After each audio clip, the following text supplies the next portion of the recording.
Hello friends, मैं Hemlata Kumpawat, assistant professor political science. आज हम शक्ति संतुलन के बारे में बात कर रहे हैं, जो कि बीए पार्ट 3rd ईयर के फर्स्ट यूनिट का कोर्स है। कल हमने शक्ति संतुलन की अर्थ और परिभाषा देखी थी और यह जाना था कि शक्ति संतुलन से तात्पर्य है कि व्यक्तियों समुदायों की सापेक्ष शक्ति की ओर संकेत करता है। यह एक ऐसी व्यवस्था है जिसमें विभिन्न स्वतंत्र राष्ट्र अपने आपसी शक्ति संबंधों को बिना किसी बड़ी शक्ति के हस्तक्षेप के स्वतंत्रतापूर्वक संचालित करते हैं। इसी प्रकार से हमने देखा था कि शक्ति संतुलन हंस जे मार्गेंथो ने इसके 4 अर्थ बताए हैं, जैसे राज्य में शक्ति के वितरण पर जोर देने वाली नीति, आ पॉलिसी एंड और beginning about a certain power distribution. दूसरा, अंतर्राष्ट्रीय राजनीति के यथार्थवादी स्वरूप का चित्रण करने वाला सिद्धांत, a description of any actual state of affairs in international politics. इसी प्रकार से अंतर्राष्ट्रीय राजनीति में शक्ति का समान वितरण, an approximately equal distribution of power internationally. और लास्ट है अंतर्राष्ट्रीय संबंधों में राजनीतिक शक्ति वितरण को प्रकट करने वाली शब्दावली, a term describe any distribution of political power in international relation. Morgenthau ने अंतर्राष्ट्रीय राजनीति का यथार्थवादी सिद्धांत प्रस्तुत किया है, जो इस मान्यता पर है कि शक्ति संतुलन की उपेक्षा से अंतर्राष्ट्रीय राजनीति में शक्ति के तत्व की उपेक्षा प्रकट होती है। यदि हम हकीकत में देखें तो शक्ति संतुलन का जो तात्पर्य हम तराजू के 2 पलड़ों से लगाते हैं जो कि बिल्कुल बराबर होते हैं, यह शक्ति संतुलन का आदर्शवादी सिद्धांत है।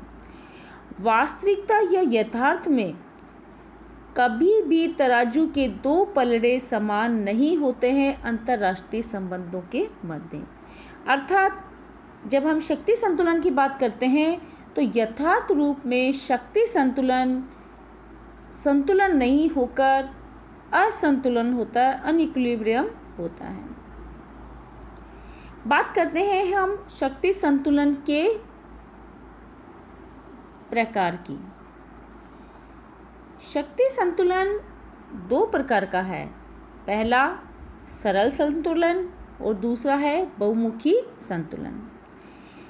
सरल संतुलन का तात्पर्य है कि यह तब पाया जाता है जब शक्ति मुख्यतः 2 राज्यों या 2 विरोधी गुटों में केंद्रित हो। जैसा कि हम देख सकते हैं कि सेकेंड वर्ल्ड वॉर के बाद अमेरिका और सोवियत संघ के मध्य कुछ इसी प्रकार का संतुलन उभरा। अर्थात दोनों, जैसे अमेरिका की शक्ति बढ़ती रूस सतर्क हो जाता, वो अपनी शक्ति बढ़ाता, जैसे रूस की शक्ति बढ़ती अमेरिका उससे ज़्यादा शक्ति बढ़ाता। तो इस प्रकार से यह एक सरल संतुलन है कि 2 विरोधी गुटों के मध्य या 2 विभिन्न राष्ट्रों के मध्य शक्ति केंद्रित हो। बात करते हैं बहुमुखी या जटिल संतुलन की। इसमें राष्ट्र समूह एक दूसरे को संतुलित करते रहते हैं और फिर संतुलनों के भीतर पुनः संतुलन होता रहता है। इस बहुमुखी संतुलन में अनेक राष्ट्रों के समूह के साथ साथ कभी कभी संतुलनकर्ता भी पाया जाता है। युद्ध या संकट के समय बहुमुखी संतुलन के बजाय सरल संतुलन उभरकर सामने आ जाता है। सभी राष्ट्र किसी न किसी गुट या पक्ष में शामिल हो जाते हैं और बहुमुखी जो संतुलन था वह भी क्या बन जाता है, सरल शक्ति संतुलन बन जाता है। अब बात करते हैं हम कि शक्ति संतुलन को स्थापित करने के क्या क्या उपाय होते हैं। अर्थात शक्ति संतुलन के लिए राज्य कौन कौन से साधन अपनाता है, कौन कौन से उपाय अपनाते हैं। अंतर्राष्ट्रीय राजनीति के जो समीक्षक हैं उन्होंने मोटे तौर पर 6 साधनों का वर्णन किया है। जैसा पहला है क्षतिपूर्ति, कंपेंसेशन। क्षतिपूर्ति से अभिप्राय यह है कि एक राज्य को उतना दो जितना उससे ले लिया गया है, ताकि अंतर्राष्ट्रीय तुल्यभारिता बनी रहे। जैसा कि हमने देखा है कि युद्धों के पश्चात शांति संधियों में इसी आधार पर राज्यों के क्षेत्रों में प्रदेशों का आदान प्रदान होता है और सीमाओं में परिवर्तन होता है। एग्जाम्पल के तौर पर यदि हम बात करें 1713 की यूट्रेक्ट संधि द्वारा प्रथम बार स्पेन द्वारा अधिकृत भूमि को बांटकर शक्ति संतुलन स्थापित करने की कोशिश की गई। इसी प्रकार से पोलैंड का 3 बार विभाजन किया गया और तीनों बार उसका बंटवारा इस प्रकार किया गया कि संतुलन कायम रहे। इसी प्रकार से 1906 में इथियोपिया को ब्रिटेन, इटली और फ्रांस में 3 समान प्रभाव क्षेत्रों में बांटकर किया गया। और अगर हम बात करें ईरान के संबंध में, तो ब्रिटेन और रूस की प्रतिद्वंदिता का परिणाम भी 1907 की आंग्ल रूसी संधि में निकला, जिसमें दोनों पक्षों के लिए प्रभाव क्षेत्र एवं ईरान के एकमात्र अधिकार में एक तटस्थ क्षेत्र की स्थापना की गई। इसी कारण मार्गेंथोक ने कहा है कि राजनीतिक समझौते को जन्म देने वाली राजनयिक वार्ताओं की सौदेबाजी भी अपने सामान्यतम रूप का सिद्धांत ही है और इस प्रकार ये शक्ति संतुलन का ही एक अंग है। दूसरे साधन की बात करते हैं हम, हस्तक्षेप, इंटरवेंशन। इसका क्या तात्पर्य है कि कभी कभी शक्तिशाली राज्य संतुलन स्थापित करने की दृष्टि से अन्य राज्यों के आंतरिक मामलों में हस्तक्षेप करते हैं। जैसे एक देश शस्त्रीकरण, औद्योगिकरण एवं उत्पादन बढ़ाकर शांति प्रिय राज्य के स्थान पर आक्रामक राज्य बन सकता है। जैसा कि हम एग्जाम्पल ले सकते हैं कि 1648 की यूट्रेक्ट की संधि, 1816 की वियना कांग्रेस के, 1856 के पेरिस कांग्रेस के और 1878 की बर्लिन कांग्रेस के अधिकांश निर्णय इसी आधार पर लिए गए कि कोई भी राज्य अन्य राज्यों की अपेक्षा बहुत अधिक शक्ति संपन्न न रहे और सब राज्यों में शक्ति संतुलन बना रहे। हम बात करते हैं कि अमेरिका ने Guatemala, Cuba, Lebanon, Laos, Cambodia और वियतनाम तथा सोवियत संघ ने जैसे उत्तरी कोरिया, पूर्वी जर्मनी, चेकोस्लोवाकिया, अफगानिस्तान आदि राज्यों में हस्तक्षेप किया। इन सभी हस्तक्षेपों में हस्तक्षेप करने वाली संधियों के उद्देश्य स्वार्थपूर्ण थे और उन्होंने छोटे राज्यों के हितों को अपने हितों की पूर्ति के लिए बलिदान करने में संकोच नहीं रखा। ये समस्त हस्तक्षेप यथापूर्व स्थिति को बनाए रखने या शक्ति संतुलन को अपने पक्ष में मोड़ने के लिए किए गए थे। तीसरी बात करते हैं हम, मध्यवर्ती राज्य, बफर स्टेट। यह शक्ति संतुलन स्थापित करने का सबसे महत्वपूर्ण तरीका है, क्योंकि मध्यवर्ती राज्य एक ऐसा तटस्थ बफर राज्य स्थापित किया जाता है जो दुर्बल हो और 2 बड़े गैर मित्र देशों के बीच में स्थित हो, अर्थात दुश्मनों के बीच में स्थित हो। और ऐसे मध्यवर्ती राज्य का काम यह होता है कि वो दोनों दुश्मन राज्यों को अलग रखकर युद्ध छिड़ने की गुंजाइश कम करता है। अगर हम बात करें द्वितीय विश्व युद्ध की बात की, तो विश्व 2 शक्तिशाली गुटों में विभक्त हो गया था और उनके बीच संतुलन स्थापित करने के लिए मध्यवर्ती राज्य के अस्तित्व का महत्व बढ़ गया था, जो अवरोधक का कार्य करते हैं। वैसे तो मध्यवर्ती राज्य कई प्रकार के हो सकते हैं, जैसे तटस्थीकृत राज्य एट प्रेजेंट भी है, जैसे स्विट्जरलैंड जो कि फ्रांस, जर्मनी और इटली के मध्य स्थापित है। इसी प्रकार से तटस्थ राज्य उपग्रह राज्य भी होते हैं, जैसे पूर्वी यूरोप। हम बात कर सकते हैं गुटनिरपेक्ष राज्यों की, कि गुटनिरपेक्ष राज्य का अस्तित्व ही तब आया जबकि रूस और अमेरिका के मध्य पूरा विश्व बटा हुआ था और इनके सैनिक गठबंधन का हिस्सा न होकर गुटनिरपेक्ष राज्यों ने अपना एक अलग राज्य या गुटनिरपेक्षता की नीति स्थापित की। बात करते हैं हम शस्त्रीकरण की। मार्गेंथो के अनुसार जिन प्रधान साधनों द्वारा एक राष्ट्र अपनी शक्ति से शक्ति संतुलन बनाए रखने या उसको पुनः स्थापित करने का प्रयत्न करता है, वह अस्त्र शस्त्र है। जब कभी कोई राष्ट्र अपनी सैनिक शक्ति बढ़ाता है, तब इसके प्रतियोगी राज्य भी उसकी बराबरी मानने के लिए शस्त्रास्त्रों की प्रतिस्पर्धा में पड़ जाते हैं और शस्त्रीकरण की यही होड़ शक्ति संतुलन स्थापित करती है, अर्थात इसी के कारण गतिशील शक्ति संतुलन की स्थिति का निर्माण होता है। बात करते हैं हम द्वितीय विश्व युद्ध के बाद अमेरिका और सोवियत संघ में शस्त्रीकरण की प्रतिस्पर्धा कुछ ऐसी ही थी। शस्त्रीकरण से सदैव अस्थिर संतुलन का जन्म होता है और राज्य निरस्त्रीकरण के लिए प्रयत्नशील होते हैं।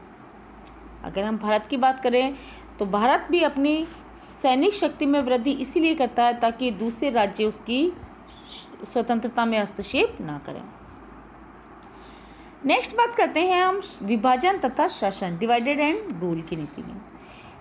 बहुत बार क्या होता है कि शक्ति संतुलन स्थापित करने के लिए राज्य शत्रु पक्ष के जो साथी राष्ट्र होते हैं उनमें फूट डालने का भी प्रयत्न करता है, जिससे उसके शत्रु आपस में न मिल सकें और उसमें फूट रहे और कमजोर बने रहें।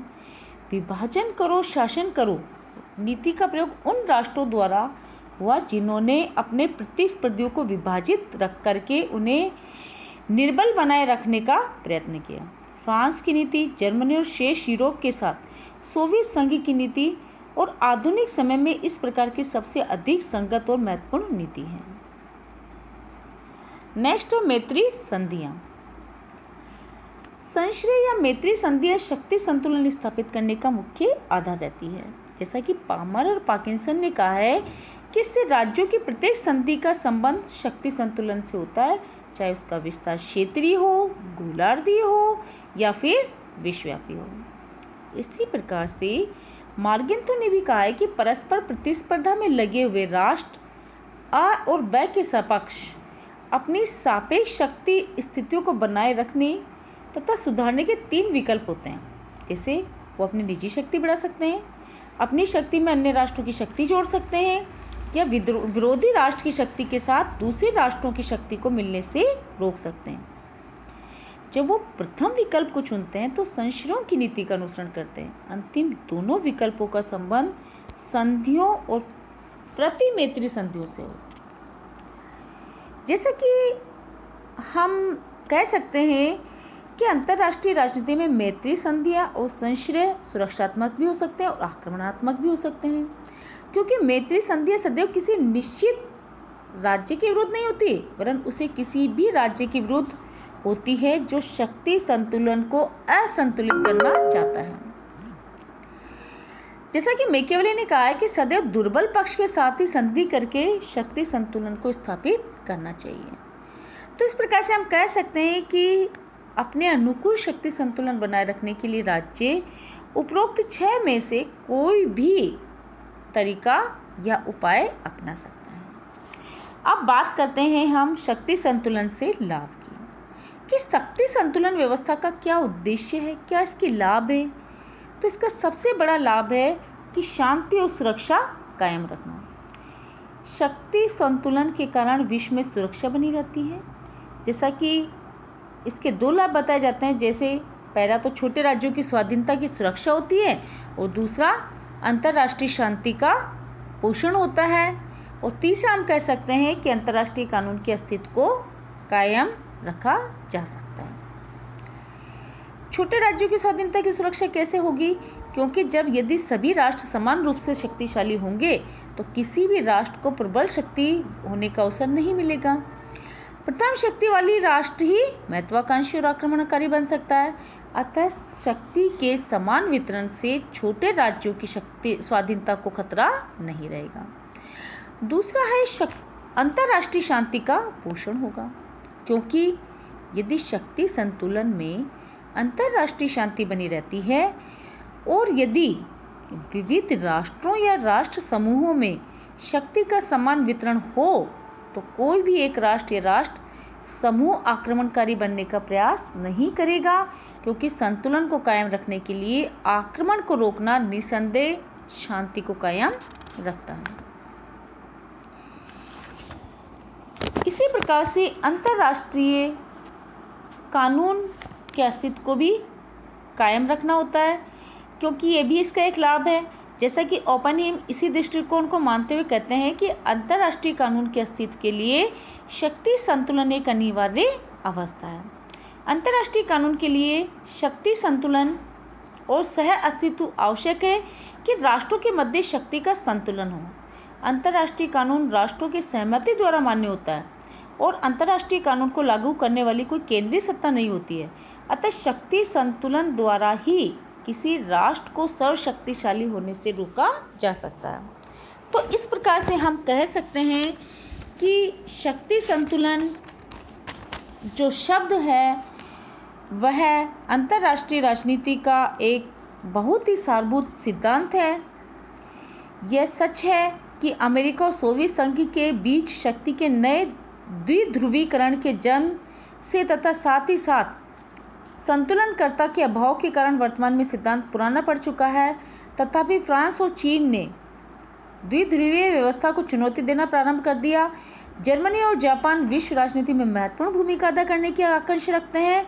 तो निकट भविष्य में शक्ति संतुलन सिद्धांत का महत्व और बढ़ जाता है। धन्यवाद।